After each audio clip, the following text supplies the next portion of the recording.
नमस्कार विद्यार्थियों, श्रीमती मोहरी देवी तापड़िया कन्या महाविद्यालय जसवंतगढ़ के यूट्यूब चैनल पर एक बार पुनः आपका हार्दिक स्वागत और अभिनंदन है। मैं प्रवक्ता चंद्र प्रकाश गुर्जर। आज की क्लास हमारी बीए तृतीय वर्ष के छात्रों हेतु इतिहास विषय की होगी। इतिहास विषय के दौरान हम बात करेंगे निरंतर जर्मनी के एकीकरण का इतिहास हम पढ़ रहे हैं। जर्मनी के एकीकरण के तहत अगर बात की जाए तो मुख्यतः जर्मनी का एकीकरण 3 युद्धों में संपन्न होता है, जिसके तहत प्रथम डेनमार्क का युद्ध होता है, दूसरा ऑस्ट्रिया से जो सेडोवा का युद्ध होता है और तृतीय जो सेडान का युद्ध होता है फ्रांस से, जिसके तहत हमने बात की किस तरीके से जो प्रशा और जो डेनमार्क के मध्य विवाद उत्पन्न होता है, जिसका मुख्य कारण जो कौन सी 2 डचियाँ होती है, स्लेस्विग और हॉलस्टीन। इन डचियों को लेकर जो इनमें विवाद होता है, डेनमार्क के द्वारा क्या इन पर अधिकार करने का प्रयास किया जाता है। अगर हम देखेंगे, हमने कल इनकी ऐतिहासिक पृष्ठभूमि के बारे में बात की, भौगोलिक स्थिति के बारे में बात की। डेनमार्क और जो जर्मनी है, इन दोनों के मध्य ये दोनों डचियाँ स्थित थी। यहाँ की अधिकतर जनता की अगर बात की जाए तो यहाँ की अधिकतर जनता जर्मन जाति से थी और वह जो जर्मन संघ था पहले, उसमें विलय होना चाहती थी, उसमें मिलना चाहती थी, लेकिन डेनमार्क के शासक के द्वारा इन पर अधिकार करने का प्रयास किया जाता है। जैसा कि हमने देखा कि इन पे नाममात्र का अधिकार सिर्फ डेनमार्क के शासक का होता है। उस वक्त शासक जो फ्रेडरिक सप्तम होता है और फ्रेडरिक सप्तम की मृत्यु के पश्चात तो क्रिश्चियन नवम क्या बनता है, वहाँ का शासक बनता है डेनमार्क का। तो उन परिस्थितियों में हमने देखा कि डेनमार्क के शासक के द्वारा जो पहले लंदन समझौते के तहत जो नाममात्र का अधिकार इनका डेनमार्क का रहता है, और ये यूरोपीय देशों के लिए हमेशा ये दोनों डचियाँ क्या रही है, समस्या रही है, जिसके तहत जो लंदन समझौता हुआ जिस पर अधिकार डेनमार्क का मान लिया गया था, लेकिन वहाँ की शासन सत्ता तो स्वतंत्र थी, डेनमार्क के अधीन नहीं थी। अगर बात की जाए, अधिकार माना गया नाममात्र का, लेकिन हॉलस्टीन और स्लेस्विग का जो शासन था वह स्थायी प्रबंध, जो स्थानीय प्रबंध किया जाता था, तो उस पर नियंत्रण नहीं था। उसी दौरान फ्रेडरिक सप्तम के द्वारा जो 1863 ईस्वी की बात है, 1863 ईस्वी में एक संविधान जो पारित किया जाता है, एक संशोधन करते हुए संविधान में, और इन पे संपूर्ण रूप से जो इन डचियों पे अधिकार करने का प्रयास किया जाता है। उसी दौरान जो यहाँ जर्मन संघ के लोगों के द्वारा, जो जर्मन जाति के लोगों के द्वारा विरोध किया जाता है, जर्मन डाइट के द्वारा विरोध किया जाता है, तो उसी दौरान प्रशा की जनता के द्वारा विरोध किया जाता है और इनके विरुद्ध युद्ध करने की जर्मन संघ के द्वारा, तो युद्ध की जर्मन डाइट के द्वारा युद्ध की भी घोषणा की जाती है। लेकिन उन परिस्थितियों में बिस्मार्क के द्वारा जो राजनीतिक कूटनीति का, जो राजनीतिक रूप से जो बात की जाए, चतुरता का और कूटनीतिज्ञता का परिचय देते हुए इसमें जो अपने साथ ऑस्ट्रिया को भी मिलाने का प्रयास किया जाता है, और उस प्रयास में वह सफल होता है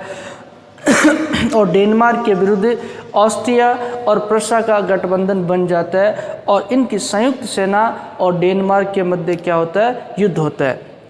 अब जैसा ही प्रशा और ऑस्ट्रिया के मध्य समझौता हो जाता है डेनमार्क के विरुद्ध युद्ध लड़ने का, और इनके मध्य समझौता 16 जनवरी 1864 ईस्वी को होता है। उस दौरान जो इनके मध्य समझौता होते ही इनके द्वारा क्या दिया जाता है, डेनमार्क को अल्टीमेटम दिया जाता है, मतलब चुनौती दी जाती है कि अगर 48 घंटे के अंदर, 48 हॉर्स के अंदर, अगर तुम जो संविधान तुमने जो 1863 ईस्वी का नया बनाया उसको समाप्त नहीं किया गया, तो तुम्हारे खिलाफ सैन्य कार्रवाई की जा सकती है। और डेनमार्क के द्वारा इसकी परवाह नहीं की गई। डेनमार्क को भरोसा था कि यूरोप के अन्य देश जैसे कि लंदन उसका साथ देगा, लेकिन किसी देश के द्वारा साथ नहीं दिया जाता है। अब उसने चुनौती की परवाह नहीं की, तो अब उन परिस्थिति में युद्ध हो गया, अवश्यंभावी हो गया, युद्ध होना जरूरी, और यही चाहते थे ऑस्ट्रिया और प्रशा भी यही चाहते थे। तो उसी दौरान जो बात की जाए, ऑस्ट्रिया और प्रशा की संयुक्त सेना के द्वारा क्या कर दिया जाता है, डेनमार्क पर आक्रमण कर दिया जाता है। 15 दिनों तक संघर्ष किया जाता है, युद्ध चलता है, लेकिन उसके पश्चात जो डेनमार्क के द्वारा क्या कर दिया जाता है, सरेंडर कर दिया जाता है, और डेनमार्क के अंदर तक तो ऑस्ट्रिया और प्रशा की सेना घुस जाती है। अब डेनमार्क के द्वारा जो समर्पण करने के पश्चात इनमें युद्ध विराम हो जाता है, युद्ध समाप्त हो जाता है। तो उसी दौरान इनके बीच में एक वियना समझौता होता है, एक वियना संधि होती है, जिसके तहत क्या किया जाता है, ये हॉलस्टीन और स्लेसबर्ग जो बात की जाए, ये स्लेस्विग है, हॉलस्टीन है, इन दोनों डचियों को और उसके अलावा एक लोएनबर्ग को भी किसको सौंप दिया जाता है, इनको ऑस्ट्रिया और प्रशा को सौंप दिया। इन तीनों से स्लेस्विग, होल्स्टीन और लोएनबर्ग, इन डचियों से जो डेनमार्क के द्वारा अपना अधिकार त्याग दिया जाता है और तीनों को किसको सौंप दिया जाता है, ऑस्ट्रिया और प्रशा को सौंप दिया जाता है। इस तरीके से जो क्या होता है, डेनमार्क युद्ध होता है और इस युद्ध में इन क्षेत्रों पे जो क्या कर लिया जाता है, प्रशा और ऑस्ट्रिया के द्वारा जो पुनः अधिकार कर लिया जाता है। अब कुछ समय के पश्चात प्रशा और ऑस्ट्रिया के मध्य विवाद खड़ा हो जाता है और ये विवाद किसको लेकर, इन्हीं बातों को लेकर कि इन डचियों पे तो एक तो प्रशा के द्वारा दावेदारी की जाती है कि जो ये डचियाँ स्लेस्विग, होल्स्टीन, इस पे किसका अधिकार होगा, प्रशा का होगा लोएनबर्ग पे, और उस दूसरी तरफ पे जो ऑस्ट्रिया के द्वारा दावेदारी की जाती है, इनको लेकर जो इनके मध्य विवाद उत्पन्न हो जाता है। अब इस विवाद को सुलझाने के लिए जो इनके मध्य समझौता होता है, फ्रांसिस जोसेफ कौन है, जो ऑस्ट्रिया का सम्राट है, और विलियम प्रथम कौन है, विलियम प्रथम है जो प्रशा का सम्राट है। इन दोनों के मध्य एक गेस्टाइन नामक स्थान पर क्या समझौता होता है, इसीलिए ये समझौता क्या कहलाता है, गेस्टाइन समझौता। इन डचियों के विवाद को सुलझाने का प्रयास इनके द्वारा किया जाता है और ये समझौता 14 अगस्त 1865 ईस्वी में होता है, क्योंकि इन पे अधिकार को लेकर जो पुनः इनके मध्य विवाद, इस समझौते के तहत जो समझौतों की शर्तों का हम जिक्र करेंगे, उनके अनुसार क्या किया जाए, इस विवाद को, इस समस्या को सुलझाया जाता है अधिकार को लेकर। और इसके तहत बात की जाए तो ये स्लेस्विग पर तो प्रशा का अधिकार मान लिया जाता है, स्लेस्विग जो डची है उस पर किसका अधिकार मान लिया जाता है, प्रशा का अधिकार मान लिया जाता है। और होल्स्टीन पे किसका, ऑस्ट्रिया के अधिकार को स्वीकृति दे दी जाती है, मान ली जाती है समझौते के तहत। इन दोनों राजाओं के बीच में ये समझौता। अब कील के बंदरगाह पे अगर बात की जाए तो इन दोनों के द्वारा, इन दोनों का संयुक्त अधिकार रहता है, लेकिन विशेष छूट है जो प्रशा को दी जाती है। प्रशा को विशेष छूट क्या दी जाती है कि वहाँ की किलेबंदी करने का अधिकार दे दिया जाता है और समुद्र तक नहर खोदने का अधिकार इसे दे दिया जाता है।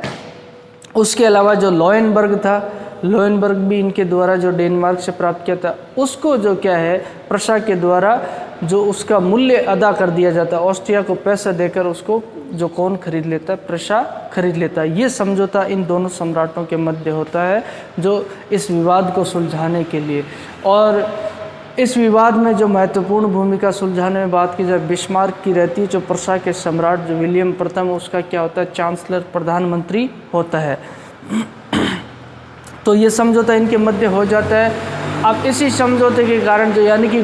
जो ऑस्ट्रिया और प्रशा के मध्य जो विवाद की स्थिति पैदा हुई थी और जिनके बीच में जो कुछ समय के लिए इस विवाद को टाल दिया जाता है, लेकिन निकट भविष्य में इन दोनों के मध्य क्या हो जाता है, आगे जाकर ये विवाद बढ़ता है और इनके मध्य जो युद्ध होता है, जो युद्ध की परिस्थितियाँ बनी थी, उनको कुछ समय के लिए टाल दिया जाता है। बिस्मार्क के द्वारा कहा जाता है कि मुझे तो विश्वास नहीं हो रहा कि किसी भी जो ऑस्ट्रिया के राजनीतिज्ञ के द्वारा, जो बुद्धिजीवी के द्वारा जो इस फैसले को स्वीकार कर लिया गया, मुझे तो बिल्कुल विश्वास नहीं, क्योंकि ये फैसला, ये समझौता है जो किसके पक्ष में रहता है, प्रशा के हित में रहता है। और इससे जो बात की जाए ऑस्ट्रिया को क्या होता है, नुकसान होता है, फिर भी जो क्या है, ऑस्ट्रिया के द्वारा इसे स्वीकार कर लिया जाता है, इसी बारे में कहा जाता है। और इसी समय जो बिस्मार्क के द्वारा जो स्टेटमेंट दिया जाता है, अपना वक्तव्य दिया जाता है कि इस समझौते से हमने दरार को कागज़ से ढक दिया है। भाई, हमने दरार को कागज़ से ढक दिया, ये दरार तो पैदा हो गई लेकिन कागज़ से ढक दिया। अब तुम ही सोचो, किसी दरार को अधिक समय तक कागज़ से ढका जा सकता है, यानी कि कहने का मतलब क्या है, इस परिप्रेक्ष्य में जो वक्तव्य का अर्थ अगर हम निकालें बिस्मार्क के, यानी कि जो हमारे बीच में जो लड़ाई की परिस्थितियां उत्पन्न हुई है, जो विवाद पैदा हुआ, उसको हमने इस समझौते के द्वारा कुछ समय के लिए तो रोक दिया, लेकिन निकट भविष्य में जाकर ये युद्ध हमारे बीच में और ये विवाद हमारे बीच में पैदा होना अवश्यंभावी है और ये ज़रूर होगा। और उसी दौरान जो बिस्मार्क के द्वारा ये पता था कि आगे जाकर ऑस्ट्रिया से क्या होना है, युद्ध होना है, तो उसी दौरान बिस्मार्क के द्वारा जो फ्रांस से जो संधि करने का प्रयास किया जाता है, फ्रांस की मित्रता प्राप्त करने का प्रयास किया जाता है और जो अपनी युद्ध की तैयारियां शुरू कर दी जाती है। और हम देखेंगे अगला युद्ध किससे होगा, ऑस्ट्रिया से ही तो होगा। सैडोवा का युद्ध किससे होगा, ऑस्ट्रिया से होगा।